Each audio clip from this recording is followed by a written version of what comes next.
Nous sommes à Kinshasa, capitale de la République démocratique du Congo, plus précisément au siège de la MONUSCO, où s'étient une conférence débat autour du thème la diplomatie préventive et l'engagement politique de jeunes, un devoir citoyen pour un avenir fort de la République démocratique du Congo.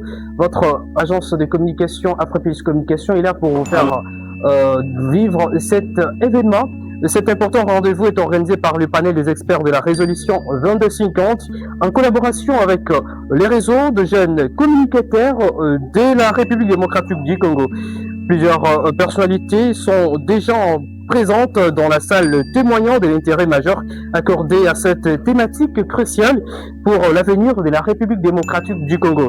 Cette conférence débat va connaître la participation de plusieurs hôtes, dont Eddy Yav, coordonnateur du panel des experts de la résolution 2250, et Yannick Walika, président du réseau de jeunes communicateurs de la République démocratique du Congo, sans oublier qu'il y aura aussi des députés nationaux qui vont aussi également prendre part, notamment Christelle Vanga. Mesdames, Messieurs, nous vous invitons à rester avec nous afin de suivre les déroulements de cette conférence organisée en marge de la célébration de la Journée internationale du multilatéralisme et de la diplomatie au service de la paix.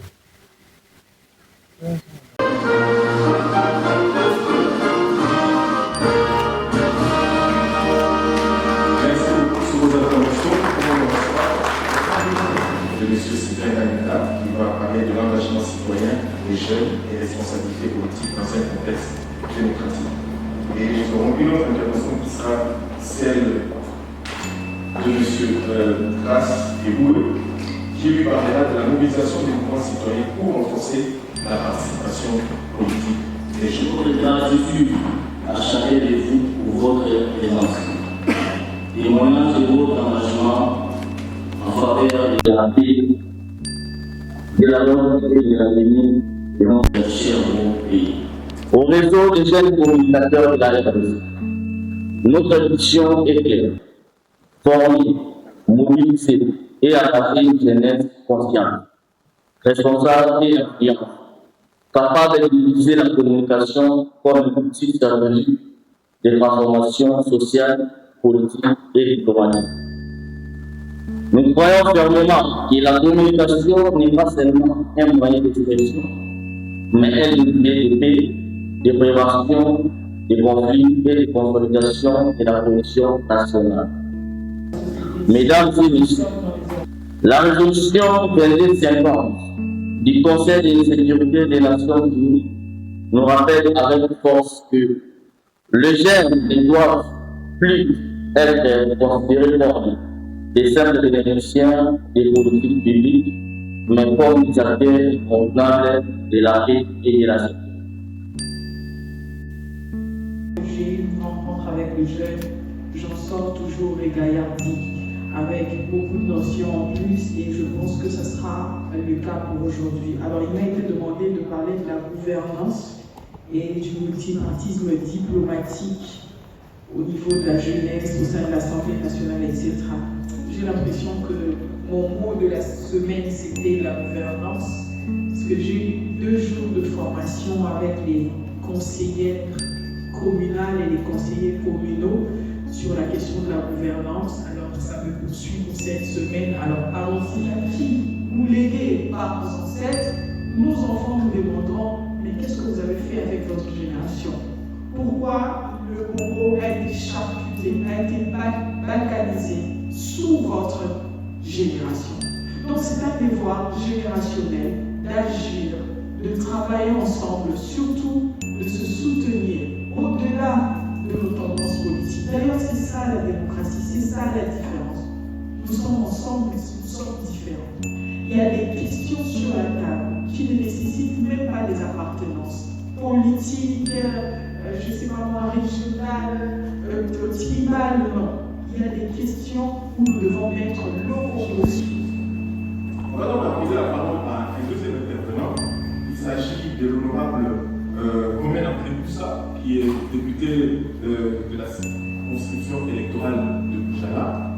Je pense que j'ai bien prononcé. Les jeunes, ses défis, ses obstacles et ses opportunités. J'aimerais peut-être donner un background sur ma personne, je suis ingénieur civil. J'ai fait des études à l'Université du Texas à Arlington, où j'ai obtenu mon master en génie civil.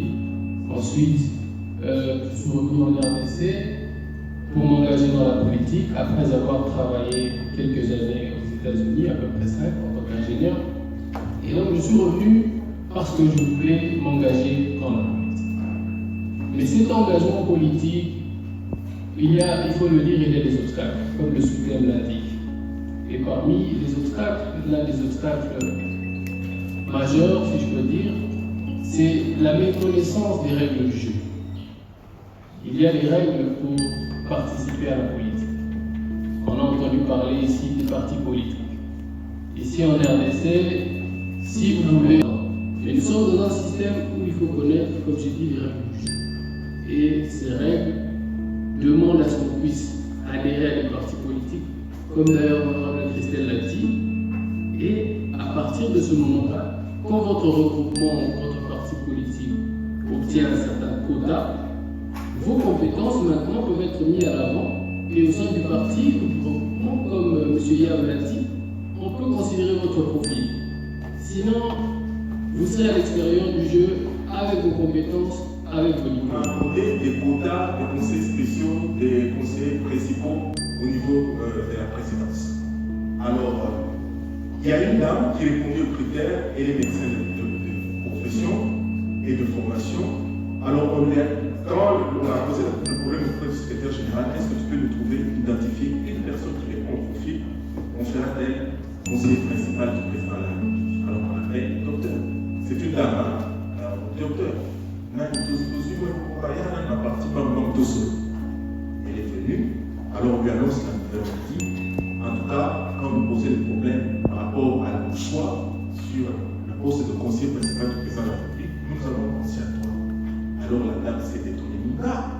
Conseiller principal du président de la République, c'est Chatayogo. Et ça, un kilo macasse. Donc parfois on a peur, mais alors on a le profil. Je pense que c'est dans des assises pareilles que nous trouvons aussi des opportunités d'échanger pour y avoir. Engagement citoyen. Ici, on nous parle de notre contribution au développement de notre société qui est la République. Étant jeune, quelle est notre contribution pour le décollage et le développement de notre propre pays? Sommes-nous les destructeurs ou bien les constructeurs?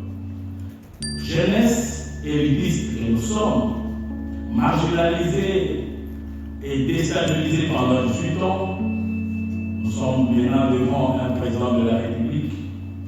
Dès son accession au pouvoir, il a mis le point sur la jeunesse comme le pied dorsal du développement. Il se retrouve seul devant cette jeunesse qui est mal compris, qui est mal critiquée, taxé comme des mendiants, mais très important pour les avancements des partis politiques et regroupements.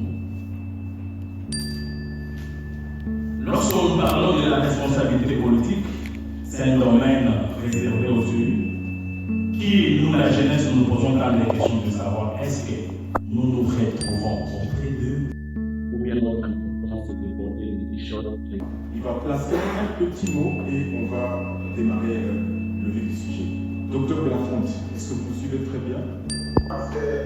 Aujourd'hui, quand on regarde un peu la salle, on voit que les jeunes aujourd'hui sont déterminés à prendre les choses en main, pas à pouvoir mettre de côté les anciens, mais à contribuer quasiment à la chose commune qui est celle de la paix.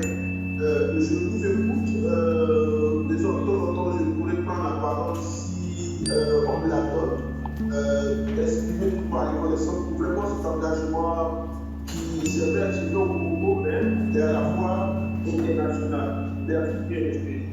Merci beaucoup, docteur.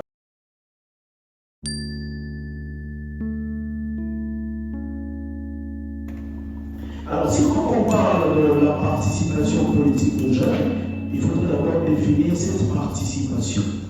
Parce que moi, pour moi, je pense qu'il y a ce qu'on peut considérer comme la participation politique interne et la participation politique externe. Lorsque je parle de la participation politique externe, je veux faire allusion aux mouvements citoyens, aux organismes, dialogue intergénérationnel, toutes ces structures qui peuvent être considérées comme de mouvements de pression, qui peuvent être considérées comme de sociétés civiles qui font tout justement le suivi de ce qu'ils font, le politique. Et donc la participation interne, par contre, c'est vraiment ceux qui vont aller faire la carrière politique. Parce qu'il faut savoir qu'aujourd'hui, la politique, c'est une profession. Il y a ceux qui vont vivre de ça. Et donc, pour cela, je pense que l'honorable Landry, l'honorable Vendre, tout le monde a parlé un peu de cet engagement participation interne. Je trouve que là, tu peux le découvrir que lorsque les autres parlent, ça brise le subconscient et ça change ton paradigme.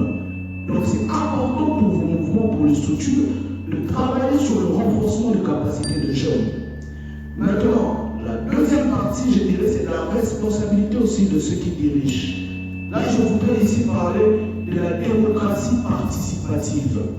Il est vrai que dans notre pays, nous sommes dans ce qu'on appelle la démocratie représentative. C'est comme ça que nous avons des parlementaires qui sont nos représentants. Mais, qu'à cela ne tienne, pour que le jeune se sente vraiment impliqué, il faut réfléchir sur des mécanismes qui peuvent les aider à se rapprocher de leurs représentants. J'ai l'impression, c'est ce que je vis aujourd'hui, j'ai l'impression qu'il faudrait mettre un peu en pause son cerveau pour plaire à l'autorité morale. Alors, je pose ma question à l'honorable Téléphone. Face à l'est de la voilà. Face aux défis sécuritaires à l'est, quel rôle collectif de la jeunesse peut-elle jouer dans le plaidoyer pour la diplomatie régionale, forte et transparente? Voilà. Merci.